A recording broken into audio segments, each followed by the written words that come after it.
Hello everyone, welcome to History and Culture.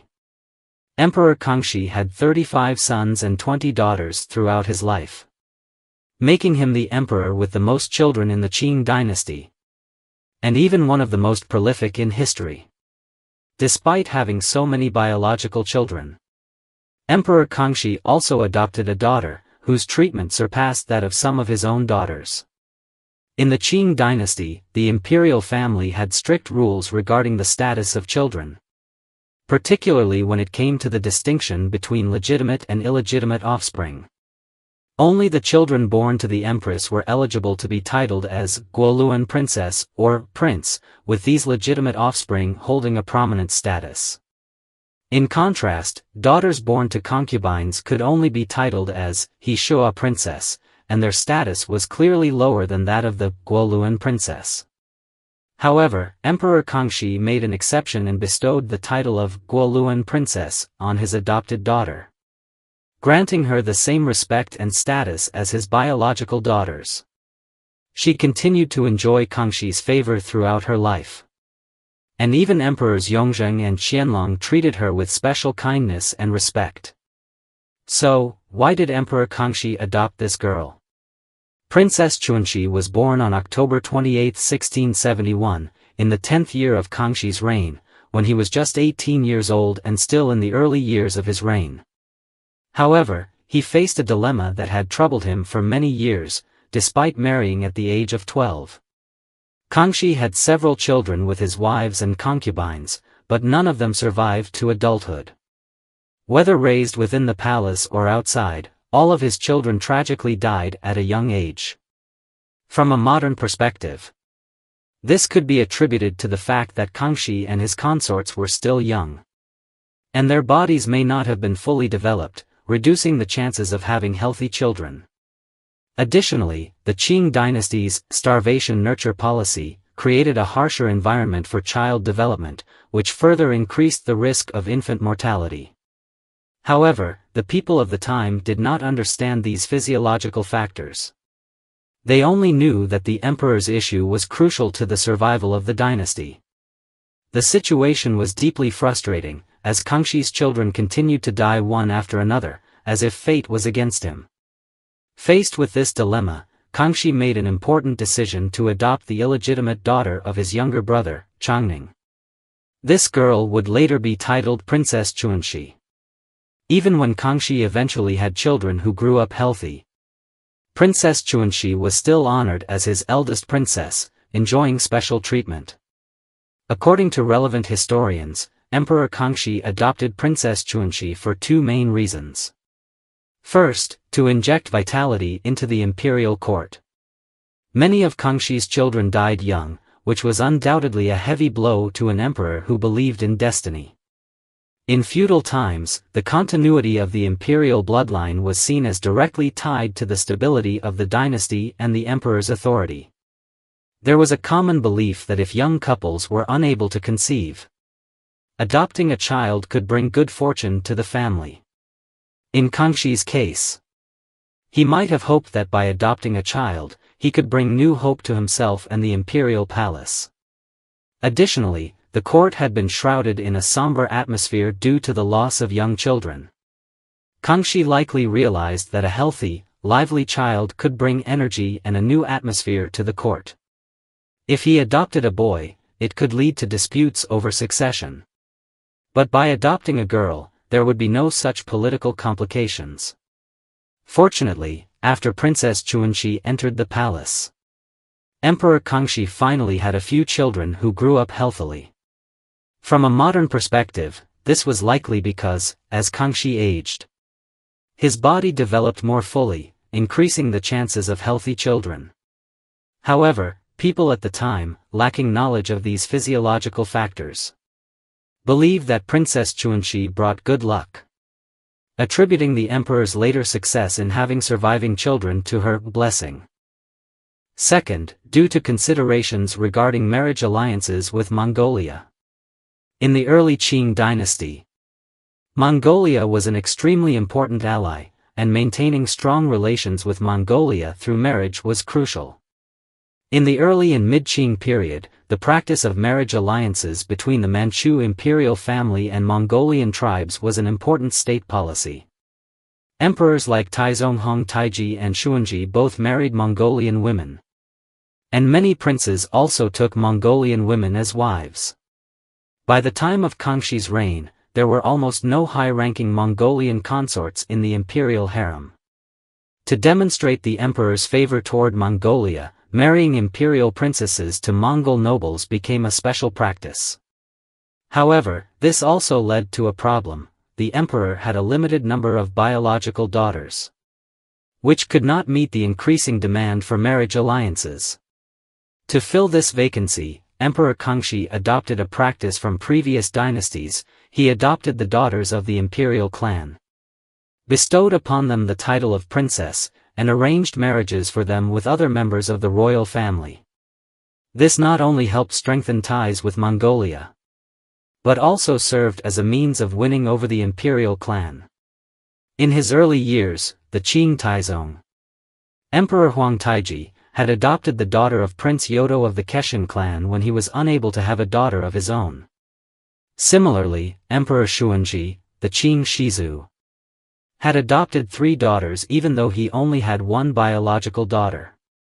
Therefore, facing the difficulty of having his biological offspring grow up healthily, Emperor Kangxi adopted his brother, Prince Gong's daughter, Princess Xuanxi. Later, as Emperor Kangxi's own biological children gradually increased in number, he no longer adopted daughters from the imperial clan, and Princess Xuanxi became his only adopted daughter. According to historical records, after Princess Xuanxi entered the palace, Emperor Kangxi's harem began to give birth to healthy children one after another, which made him extremely happy and led him to favor his niece even more. To show his special regard for her, Kangxi included Princess Xuanxi in the royal jade annals and bestowed upon her the title of Grand Princess. This was a treatment Kangxi had never given to any other royal adopted daughters before. Although Princess Xuanxi was not Emperor Kangxi's biological daughter, she was, in name, regarded as his own daughter rather than as the child of her biological parents. She enjoyed the same privileges as Kangxi's own biological princesses, and all of Kangxi's children had to address her as Big Sister. It is worth mentioning that in the early years of the Qing Dynasty, many princesses and princes married at an early age. Emperor Kangxi himself married when he was 12, and his only biological sister, Princess Hishua Gongqi, married at the age of 15. However, as the Qing dynasty gradually stabilized, princesses no longer hurried to marry and bear children. Emperor Kangxi may have realized the impact of early marriage on a girl's health, or perhaps he himself was reluctant to marry off his daughters too early, which led him to change his previous arrangements. Princess Xuanxi did not marry until she was 20. Princess Xuanxi's husband was Bandi, the Taiji prince of the Korchan Mongols, one of the Mongol tribes with the closest ties to the Qing dynasty. Kangxi's grandmother, the Empress Dowager Xiaozhuang, and his biological mother, Empress Dowager Xiaohui, were both from the Korchan clan, and Kangxi himself had Korchan blood. Therefore, the marriage between Princess Xuanxi and Bandi was a typical example of kin marrying kin. It was clear that Kangxi valued this marriage highly and carefully selected Bandi as his son-in-law. When Princess Xuanxi married, she was given the title of Princess Hishua Xuanxi, enjoying the same honors as Emperor Kangxi's biological daughters. Although Bandi was Mongolian and should have lived in Mongolia, Princess Xuanxi frequently visited the palace after marriage, and Bandi held high-ranking positions in the capital, such as the commander-in-chief and leader of the right vanguard. This suggests that the couple likely lived between Mongolia and the capital, traveling frequently between the two locations. Emperor Kangxi was clearly very satisfied with his son-in-law Bandi. During Kangxi's reign, Bandi was repeatedly promoted, and there were almost no records of him being reprimanded by Kangxi, indicating that Kangxi trusted and favored him greatly. Through this marriage, Princess Qianlong not only gained her father's favor but also became an important link within the imperial court, securing her place in the political landscape of the Qing Dynasty. After the death of Emperor Kangxi, Emperor Yongzheng ascended to the throne. Just a few months after taking the throne, in the first year of Yongzheng's reign, he broke with tradition and promoted Princess Qianlong to the title of Guluan Princess. In the Qing Dynasty tradition, only the emperor's legitimate daughters were granted the title of Guluan Princess, which held the same rank as a prince. On the other hand, daughters born of concubines could only be titled Hashua Princess, a lower rank in terms of status, treatment, and income. Although some emperors would make exceptions and elevate particularly favored concubine-born daughters or beloved sisters to the status of Guluan Princess, such cases were rare. Princess Qianlong was the second daughter of Emperor Kangxi to be granted the title of Guluan Princess, and she was the first such princess to be honored after Yongzheng's ascension. By contrast, Yongzheng's full sister, Princess Qijing, was only elevated to the status of Guluan Princess in the second year of Yongzheng's reign, while another of his concubine-born sisters remained a Hashua princess throughout her life.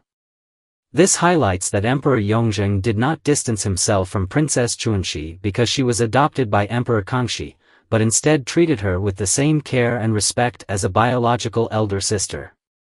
Later, when Princess Qianlong fell ill and was bedridden, Emperor Yongzheng showed deep concern for her health. He sent imperial doctors to treat her multiple times and personally inquired about her condition, demonstrating his care and affection.